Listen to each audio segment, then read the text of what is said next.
Hello everyone, welcome to Biology Studies. Today's topic is Natural Parthenogenesis. आज parthenogenesis के बारे में हम डिटेल में बात करने वाले हैं.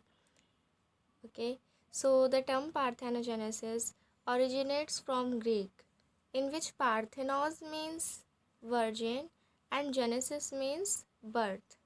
This is a form of reproduction. Reproduction की अगर बात करें तो उसमें एक फीमेल सेक्स सेल होती है जो कि होती है एग गैमेट, और मेल गैमेट क्या होता है, स्पर्म. दोनों हैप्लॉइड होते हैं. जब स्पर्म से एग का फर्टिलाइजेशन होता है तो एक डिप्लॉइड सेल यानी कि जायगोट बनता है, और उस जायगोट का डेवलपमेंट किस में होता है, एक मैच्योर एडल्ट में.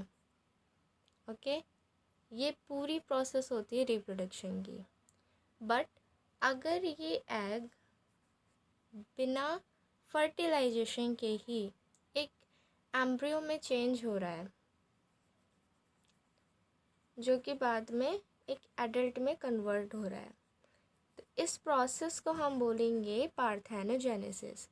सो parthenogenesis is a form of reproduction in which an egg can develop into an embryo without being fertilised by sperm.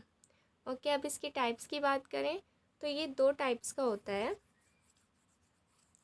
That is natural parthenogenesis and artificial parthenogenesis. आज की इस वीडियो में हम नेचुरल पार्थेनोजेनेसिस को पूरी तरीके से कवर करने वाले हैं, इसके टाइप्स, इसके एग्जांपल्स. ओके,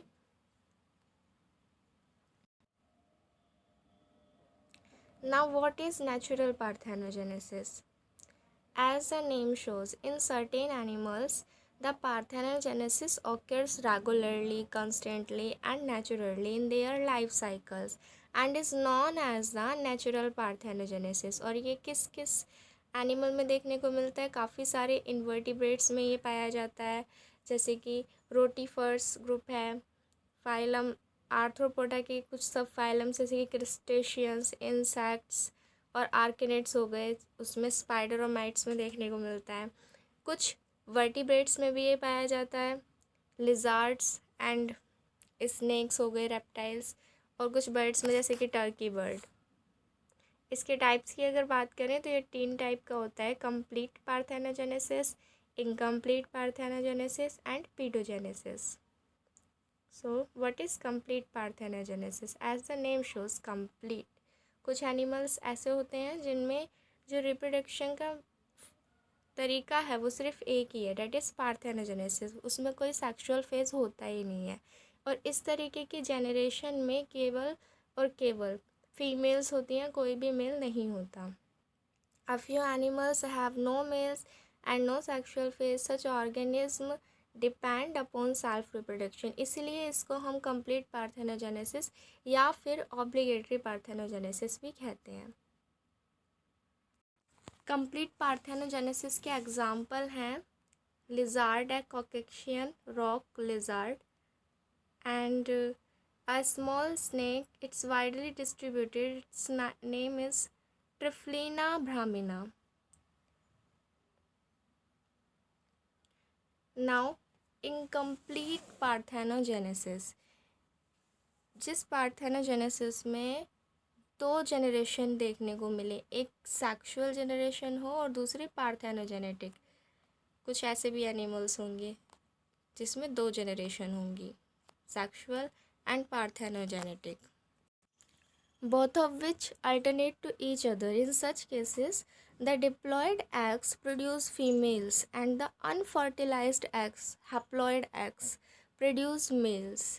इसलिए इसको इनकम्प्लीट पार्थेनोजेनेसिस के अलावा पार्शियल और साइक्लिक पार्थेनोजेनेसिस भी बोला जाता है. एग्जाम्पल्स हैं इसके aphids, honey bee, rotifers,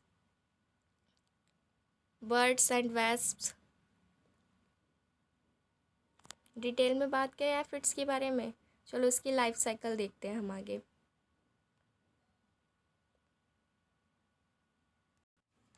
aphids have many successive generation of females. आप इस इमेज में देखिए, विंटर से हम स्टार्ट करते हैं इसको यहाँ से, ठीक है।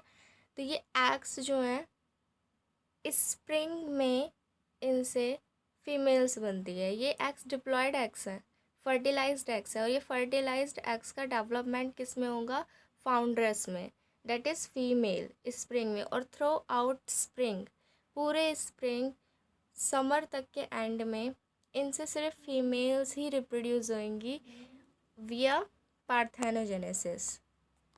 सिर्फ फीमेल्स रिप्रोड्यूस होंगी यहाँ पे, लेकिन रिप्रोडक्शन की जो प्रोसेस है वो यहाँ पर पार्थेनोजेनेसिस है।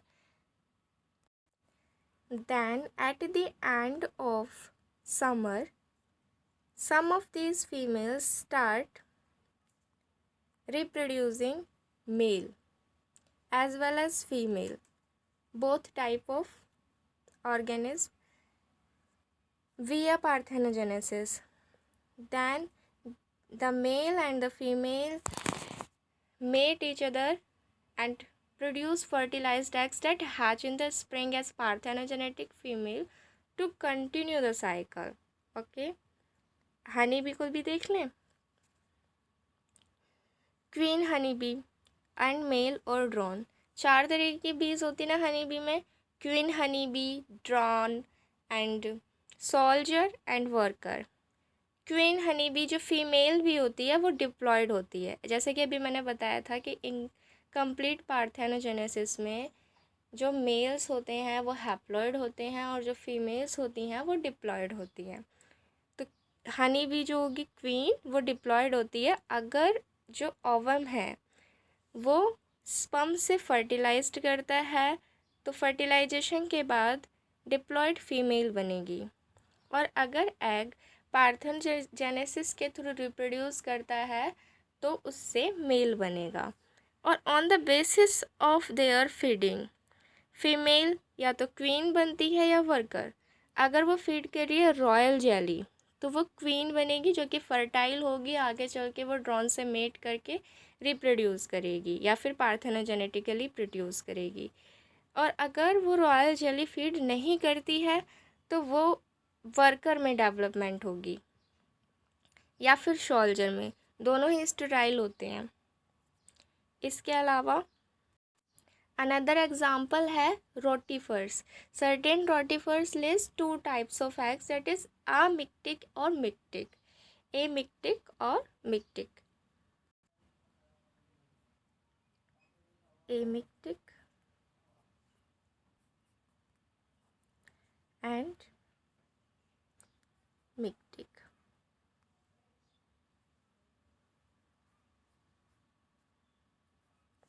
अच्छा, जो एमिक्टिक एग होते हैं वो डिप्लॉयड होते हैं पहले से ही, तो वो फर्टिलाइज्ड नहीं होते क्योंकि वो पहले से ही डिप्लॉयड है, तो कैसे फर्टिलाइज्ड होंगे। लेकिन जो मिक्टिक एग्स होते हैं वो होते हैं हैप्लॉयड, और अगर वो फर्टिलाइज्ड होते हैं तो उनसे फीमेल्स बनती हैं, अगर वो फर्टिलाइज्ड नहीं होते तो फिर रिप्रोड्यूस होता है मेल का। ओके। उसके अलावा बर्ड्स जैसे कि टर्की बर्ड मैंने आपको एग्जांपल बताया था, उसमें 40% जो मेल होते हैं वो पार्थोजेनेटिकली रिप्रोड्यूस करने से ही होते हैं, and 60% males and 100% females are produced by sexual reproduction. Now come on the third type of natural parthenogenesis, that is pedogenesis. In pedogenesis also known as larval parthenogenesis because ये larva में ही पाया जाता है। जैसे कि हम फैशियोला हेपेटिका की यहाँ पर इमेज देख रहे हैं। फैशियोला हेपेटिका में 5 लार्वल स्टेजेस होती हैं, miracidium, sporocyst, redia, cercaria and metacercaria. Metacercaria convert होता है स्पोरोसिस्ट में, स्पोरोसिस्ट रेडिया में कन्वर्ट नहीं होता, स्पोरोसिस्ट रेडिया को रिप्रोड्यूस करता है पार्थेनोजेनेटिकली। ओके। एंड रेडिया भी सर्केरिया को रिप्रोड्यूस करता है पार्थेनोजेनेसिस के थ्रू। ओके। और रेडिया से सर्केरिया के अलावा और रेडियास भी बनते हैं। फिर सर्केरिया कन्वर्ट होता है मेटासर्केरिया में, उसके बाद वो एक adult Fasciola hepatica that is liver fluke उसमें कन्वर्ट हो जाता है। तो इस हॉल प्रोसेस में 5 लार्वल स्टेजेस होती हैं, जिसमें से स्पोरोसिस्ट से रेडिया और रेडिया से सर्केरिया बनने की जो प्रोसेस है वो पार्थेनोजेनेसिस है। इसके अलावा एम्फीबियंस में भी ये देखने को मिलता है। सैलमन में उसका जो लार्वा होता है एक्सोलोटल लार्वा, उसमें on the basis of sex of offsprings natural parthenogenesis is further divided into 3 types. First is arrhenotoky. Greek word है ये भी। आर्थेनो का मतलब होता है मेल और टोकी का मतलब होता है बियरिंग, तो इट्स अ मेल बियरिंग। इस तरीके के पार्थेनोजेनेसिस में जो बनने वाला ऑफस्प्रिंग होती है वो मेल होती है। इसके एग्जाम्पल हैं रोटिफर्स में देखने को मिलता है, ticks, mites and certain spiders में भी। It's also known as haploid parthenogenesis. इसके अलावा सेकंड है thelytoky. Thelys means female and toky means tokia means bearing. In this type of parthenogenesis, only females are produced by parthenogenesis and its occur in Solenobia of Lepidoptera, that is Lacerta saxicola armeniaca। ये वही lizard है जिसके बारे में हमने complete parthenogenesis में बात करी थी ना, कॉकेशियन रॉक लिजार्ड, उसी का साइंटिफिक नेम है। It is also known as diploid parthenogenesis. Next is amphitoky. तो एम्फी का तो मतलब ही होता है बॉथ और टू। एम्फीबियंस में भी एम्फी इसीलिए वर्ड आता है क्योंकि वो टेरेस्ट्रियल भी होते हैं और एक्वेटिक भी होते हैं, राइट। तो ये बॉथ है, तो बियरिंग इसमें मेल और फीमेल दोनों रिप्रोड्यूस होंगे। In this type of parthenogenesis, parthenogenetic egg may develop into individual of any sex, male और female. It occurs in aphids। जैसे पूरी अभी लाइफ साइकिल हमने एफिड्स के अच्छे से देखी भी थी। तो इसी के साथ हमारा नेचुरल पार्थेनोजेनेसिस कंप्लीट होता है। नेक्स्ट वीडियो में हम आर्टिफिशियल पार्थेनोजेनेसिस के बारे में बात करेंगे। सी यू सून।